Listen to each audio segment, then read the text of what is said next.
Usually, but I'm here, I think, to tell the truth. And the truth is that religion is just nonsense, that it's intellectually contemptible.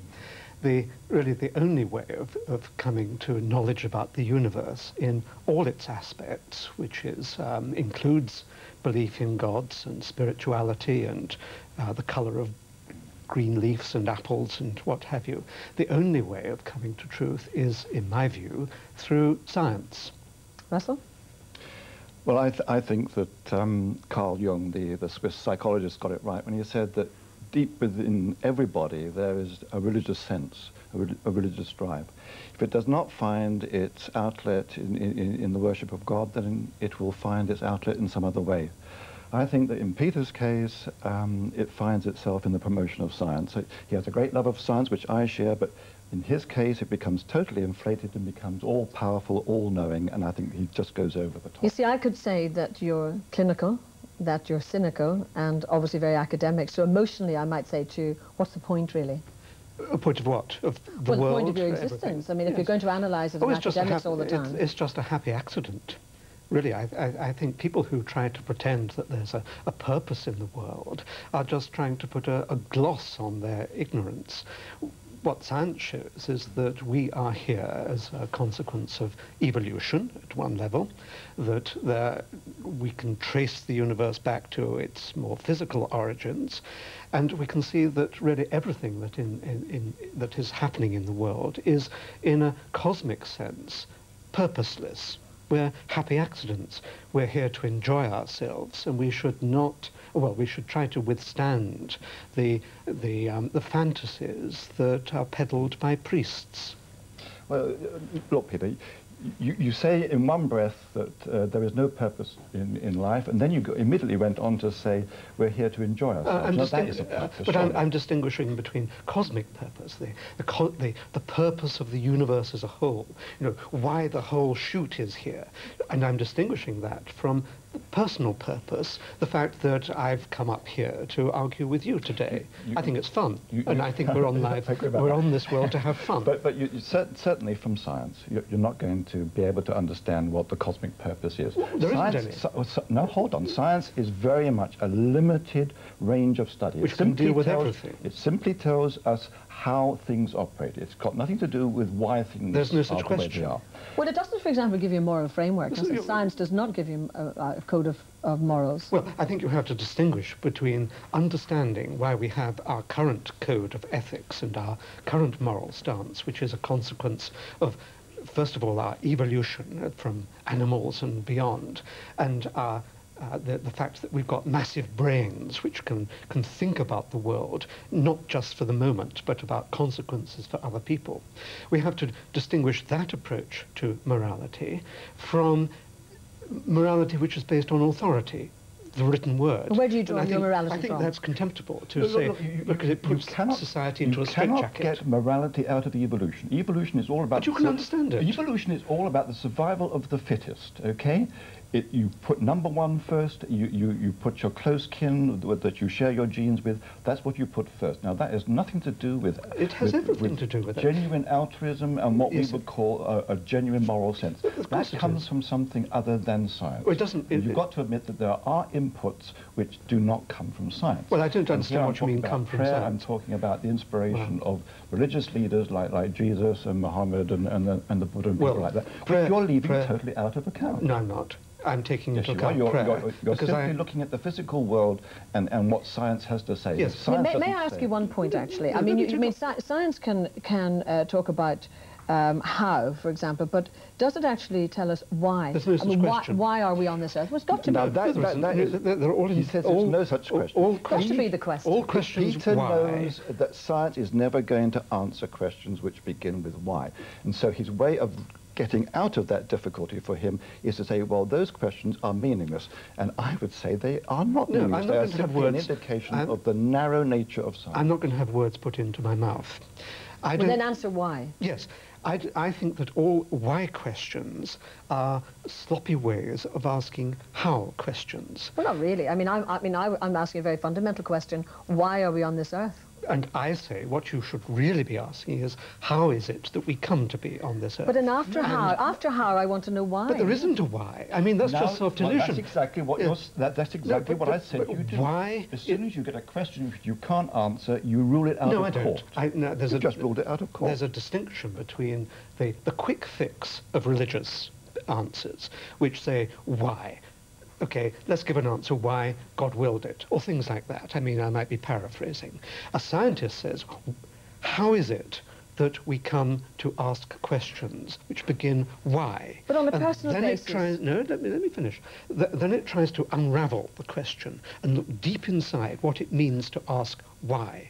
So why is a sloppy question. No, it's not. I mean, I understand your point, but you never say to yourself, why am I on this earth, apart from the study of science? I know that I'm on this earth as a consequence of evolutionary pressures and of events. That's how, exactly. That's how you came to be here. You're ducking the question. I'm not ducking the question. You must realize that deep questions like this were extremely important questions. Trying to cram them into about 5 minutes. But you haven't given me a simple answer to why, not even a complicated answer to why.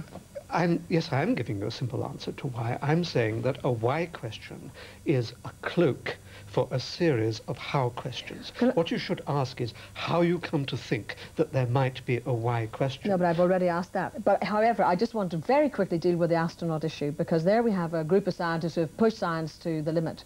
And yet most of them, in fact, come back and say that their faith has been, reinstated, has been strengthened. So what do you feel about that, Russ?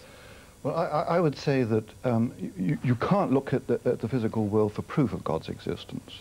If one already has an understanding of God because one's met God in one's own life, in one's prayer life, in working out what leaders like Jesus tell you how you should live your life, and you do find in practice that it leads to fulfillment. So you've got this presupposition that there is a God. Then you can look at the physical world, at the cosmos, and you say, well, this is God's creation.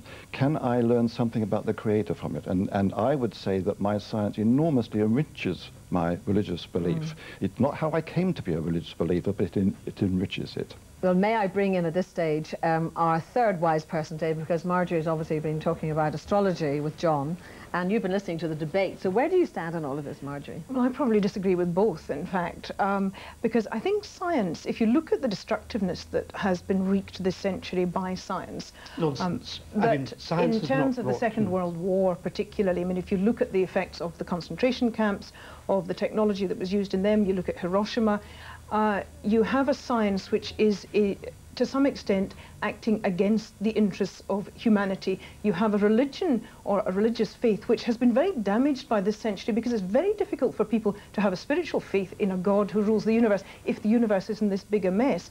And I think both the scientists and the religious believers have got themselves into a rare old muddle. The scientists need to open their Let me ask the scientists actually what they feel about astrology. I think that is a caricature, because there are some people here in this studio who are actually alive because of modern science, because of medicines and things like that. So I think it just does not do for you to latch on to the bad effects. Okay. As far as astrology is concerned, I'm sure that is a subject where Peter and I actually sort of join forces against you, because... You quoted Jung earlier on. I, in fact, did a Jungian psychotherapy training. I was, to some extent, bred on Jung's beliefs, and he was a firm believer in astrology. I think, with all due respect, you learned, gentlemen, you start from the basis that astrology is nonsense, and you don't investigate it, you don't look at any of the facts. And if I have one major beef with science, is that all of the academics I ever meet, and I say, have you ever had your chart read? And they say, good heavens, no. They don't investigate it. They look at the daily papers and they say, this has to be nonsense. That is not how you judge astrology. You need to go and actually investigate it as a serious matter, and don't lump it in with the Madame Vassos of this world, because that's the problem. It gets lumped in with black magic and all the other kind of... Well, Marjorie, I have a funny feeling that the three wise people we have in the studio today are definitely not going to agree at this stage. But what I would like to ask you, in more or less closing the programme, is what gift you would bring as wise men and women to the baby Jesus. Peter? Oh, I would bring Jesus a chemistry set, I think. I think I would let him start discovering about the world without having to appeal either to his father's insights, which seem to be rather bizarre, or written authority. So let him understand the world through science's eyes. Russell? One thing I've never understood about Jesus is why he never wrote anything down. You know, he must have known that most of his followers were going to be people like ourselves living in the future, and yet he left it to other people, long after he was dead, to write down what they remembered of him saying. So I would give him a word processor.